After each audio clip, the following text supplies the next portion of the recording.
రఘువంశం పేరు చెప్తే ఆ శ్రీరాముడే యాదికొస్తాడు ఎవ్వళ్ళకైనా. సూర్యవంశానికి అంతటి పేరు వచ్చిందంటే అంతా రామయ్య గొప్పతనమే. అందుకే కదా ఏ వంశంలోనైనా శ్రీరాముని అసంటోడు ఒక్కడుంటే చాలని అంటారు పెద్దలు. అంత ఆదర్శమైన జీవితం గడిపిండు శ్రీ రఘురాముడు.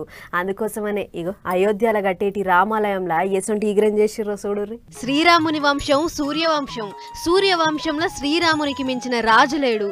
అందుకే త్రేతాయుగం నాటి రామరాజ్యం గురించి ఇప్పటికీ కూడా కథలు కథలుగా గొప్పగా చెప్పుకుంటాం. ఇక రామునిది సూర్యవంశం కాబట్టి అయోధ్యలో ఎటు చూసినా సూర్యుడే అన్నట్టు కొన్ని వింత వింత ఏర్పాట్లు చేసిర్రు. అన్నిటికంటే ముఖ్యంగా శ్రీరామ నవమి నాడు శ్రీరాముని మీద సూర్యకిరణాలు పడేటట్టు కట్టిర్రట అయోధ్య గుడిని. అవునట. ఒడిశా కోనార్క్ దేవాలయం గర్భగుడ్ల, అరసవెల్లి సూర్యనారాయణ స్వామి గుడ్ల మూల విరాట్ల మీద సూర్యకిరణాలు పడ్డట్టు అయోధ్యలో కూడా సూర్యకిరణాలు పడతాయట స్వామివారి మీద. గొప్ప ముచ్చటే కదా.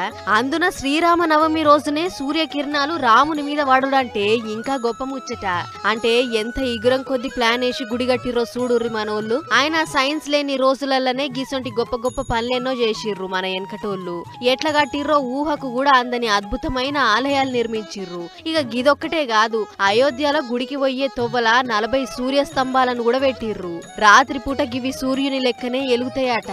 మొత్తానికి సూర్యవంశం అనే పేరుకు తగ్గట్టు అయోధ్య రామాలయాన్ని కట్టిర్రన్నట్టు. చూడాలే ఇక ఈ ఇచ్చంత్రాలన్నిటితోటి ఆ అయోధ్య రాముని గుడి ఇంకెంత కలకలలాడుతుంది అనేటిదిగా.